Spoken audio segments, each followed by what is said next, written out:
Hello guys, welcome back to my channel. Today I'm back with another video about the modifications that I have done on my phaser, which includes the headlamp, the auxiliary lamps, and the required electrical mods that go along with that. And there's one more thing which you guys asked me is about this. It's a voltmeter. You can clearly see it just reads out a simple voltage. Alright guys, the first modification that I performed before upgrading anything in the bike was the stator. It sits on this side of the engine. I'll show you a pic of the stator, how it looks.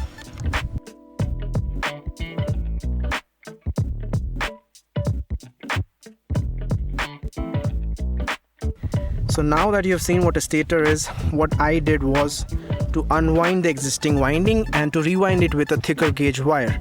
Doing that enhanced the power produced by the engine, the electrical power, and this was done to support the extra lights that you see on my crash guard, as well as the projector setup that you see on my bike. So the first thing was that. The next thing that I did was to upgrade the RR unit of this bike.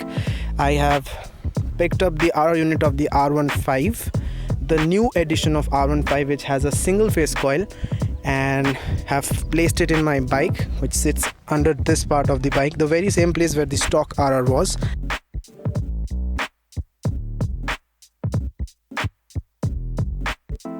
So basically just swapped the RR, made some changes to the plug, and then it was almost plug and play.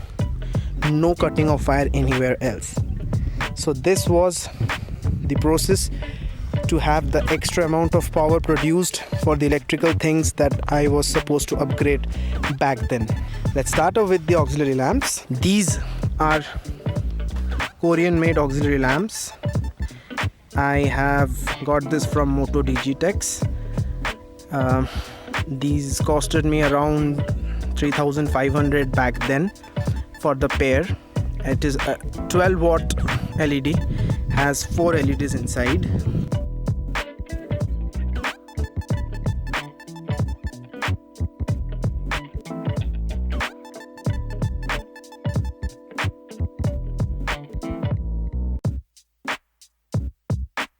These are spot beams.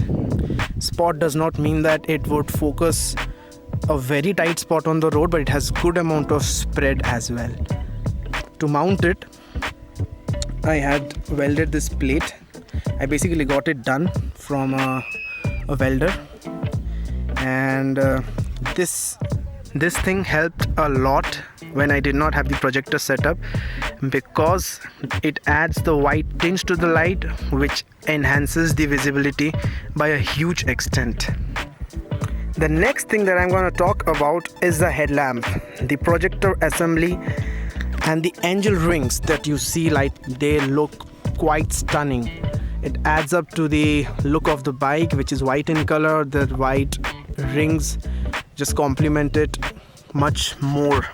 It looks fabulous in reality. I don't know how much justice I'm being able to do with this camera, but it looks absolutely fabulous. This is from the Retrofit Source USA. I have got them imported. The next thing that I did was to upgrade the pilot lamp. That's a Philips Ultinon T10 LED. It's available on Amazon. This was around 1500 Indian rupees a pair, and these rings were around 5,000 including the customs that I paid.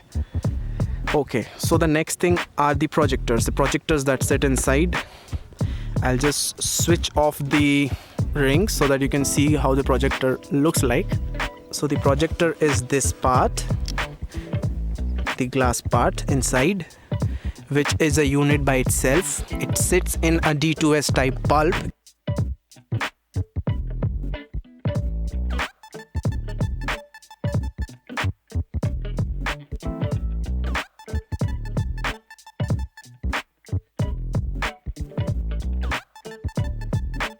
In my case, these projectors are Hella G3, which are top of the line projectors which come with BMW cars. These have a brilliant high beam with a very tight hotspot, and it can completely change the night riding ability of your bike. What I have done is I have mated them with a 35 watts ballast which sits inside the side panel of this bike. So in phaser it's very easy to mount the ballast because there are a lot of places in the bike where you can set the ballast.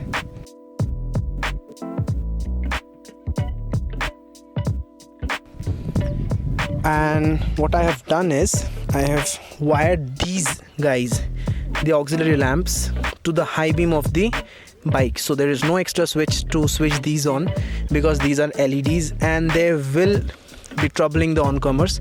I don't want to use them in low beam. I'll only need them in the high beam when there is no one coming towards me or someone coming up towards me with a high beam.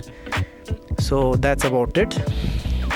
This side of the light, you can see some damage on it. It was during one of the crashes when I banged this against a wall.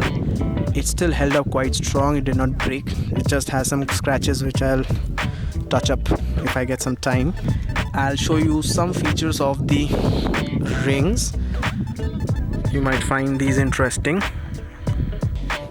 These rings have a feature to sync up with the indicator. So basically it blinks with the indicator system both ways, even this side. Now you must be wondering what happens when the ring is switched on with the pilot lamps. By the way, the rings are connected to the pilot lamp, so whenever I switch on the pilot lamp, the rings also light up.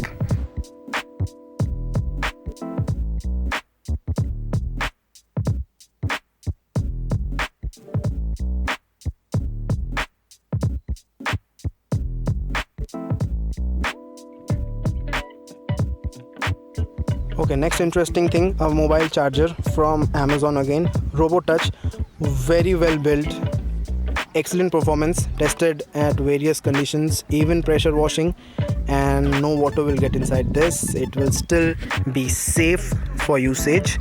It's waterproof by this cap that you open.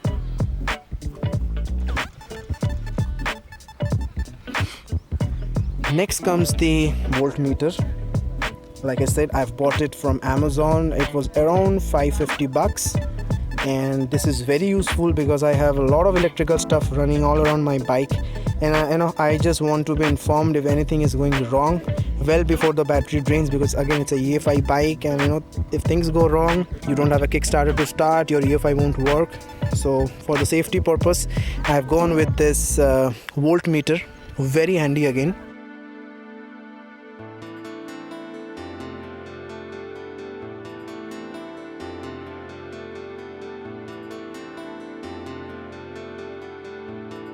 I'll be attaching some of the night shot photos at the end of this video, so you'll get an idea of what kind of light my bike produces. But still, I would say the photos do not do justice to the kind of lighting my motorcycle has, but still, it's for you guys.